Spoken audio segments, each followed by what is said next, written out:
Le chrétien et la parole de Dieu. Que Dieu vous bénisse. Aujourd'hui, on va parler de le chrétien et la parole. Un chrétien ne peut pas fonctionner sans la parole de Dieu. Un chrétien marche avec la parole. C'est comme deux pieds. Pour être en équilibre, on met un pied devant l'autre. On marche. Et le chrétien, donc il est lui et il a aussi la parole de Dieu. On ne peut pas dire qu'on est chrétien et ne jamais ouvrir la Bible et ne jamais dire la parole de Dieu et ne jamais le mettre en pratique. C'est pas possible. Parce que quand tu as un seul pied et tu avances, tu n'es pas en équilibre. Tu ne peux pas dire que non, oui, moi je suis chrétien, mais je ne suis pas pratiquant. Ça n'existe pas ce mot-là, ça n'a pas de sens. Ça n'existe pas, ça n'a pas de sens. Tu ne peux pas dire que tu es chrétien et que tu n'es pas pratiquant. Ça veut dire quoi? J'aimerais bien qu'on me donne la définition de être chrétien et pas être pratiquant. On ne peut pas. C'est comme si on usurpe l'identité de quelqu'un. C'est un crime. C'est pas possible. C'est pas ton identité, c'est l'identité de quelqu'un d'autre. Quand tu es en train de dire que non, je suis chrétien mais pas pratiquant, donc tu n'es pas chrétien tout court. Parce qu'un chrétien pratique la parole de Dieu. Parce que la seule façon pour qu'on puisse dire que tu es chrétien, c'est de pratiquer la parole de Dieu, justement. C'est d'être avec la parole de Dieu. Tu ne peux pas être chrétien et être sans la parole. Non, tu es chrétien et tu as la parole de Dieu. D'où l'importance de ce titre, chrétien et la parole de Dieu. Donc nous ne pouvons pas être chrétiens et ne pas pratiquer la parole de Dieu. C'est impossible. Ça n'a pas de sens. C'est pas compatible. C'est pas cohérent. Un chrétien, c'est comme une jambe. Je vais donner l'exemple. C'est comme une jambe avec un collant dessus. Ça plaque bien, ça fait un seul. Bon, je donne l'exemple comme ça, mais c'est pour vous donner une image. Imaginez une jambe avec un collant qui te va très bien, ça ne fait plus qu'un, ça sublime ta jambe. Mais la parole de Dieu, c'est pareil. Un chrétien fonctionne avec la parole de Dieu, il n'est pas sans.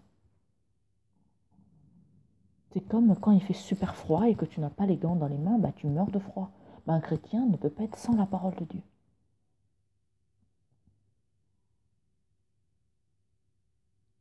Un chrétien fonctionne avec la parole de Dieu. Il est avec la parole de Dieu. C'est comme deux jumeaux. On parle de jumeaux quand il y a deux. On ne peut pas naître seul et dire qu'on est jumeaux. Non, c'est pas possible. Un chrétien égale parole de Dieu. Fonctionner avec la parole de Dieu. Pratiquer la parole de Dieu.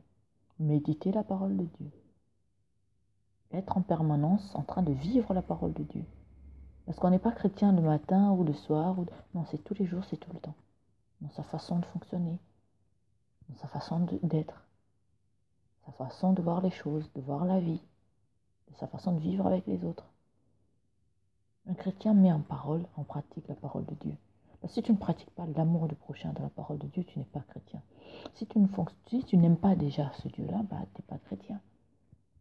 En quoi tu es chrétien quand tu n'es pas avec la parole de Dieu? Dis-moi. En quoi sommes-nous des croyants chrétiens si on ne lit pas la parole de Dieu et on ne le met pas en pratique? En rien. Parce que la seule chose qui nous qualifie de chrétiens, c'est le fait de fonctionner avec la parole de Dieu. C'est le fait de croire en Jésus. Mais là, j'insiste plus sur la parole de Dieu parce qu'il est sagé de la parole.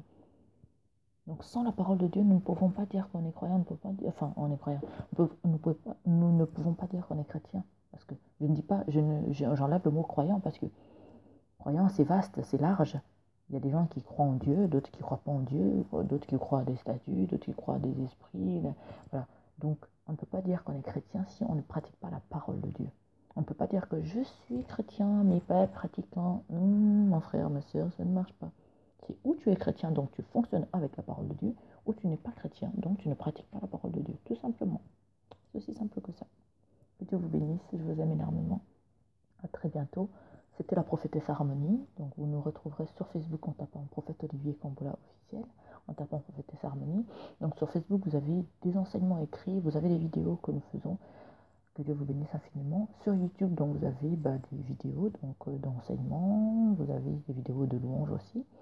Donc on tape sur YouTube Centre de Gloire Emmanuel et sur Twitter, je partage ces vidéos-là. Donc, en tapant Prophétesse H sur Twitter. Que Dieu vous bénisse infiniment. Je vous aime, je vous aime, je vous aime. À très bientôt. Bonne fête de fin d'année. Soyez dans la joie, soyez dans la paix. Bon, là, on est encore au mois de novembre. Et comme je vous avais dit, je vais continuer à vous parler des fins d'année, des fêtes des fins d'année, parce que j'aime beaucoup, beaucoup, beaucoup cette période-là de l'année. Parce que voilà, il règne une atmosphère de fête, de joie, de paix. Et puis ça, c'est quelque chose que je souhaite tout le temps, pour tout le monde, toute l'année. Parce que c'est pas normal que nous soyons seulement joyeux comme ça en fin d'année et que toute l'année on est en mode de chacun pour soi, Dieu pour tous. Non, absolument pas. Dieu n'est pas comme ça. Il veut que nous soyons dans cette atmosphère en permanence, que nous soyons dans la joie, que nous soyons dans la paix. Que Dieu vous bénisse. À très bientôt, à très vite. Très bonne fête de fin d'année. Je vous aime énormément. Ciao, ciao. À bientôt. C'était la prophétesse Harmonie.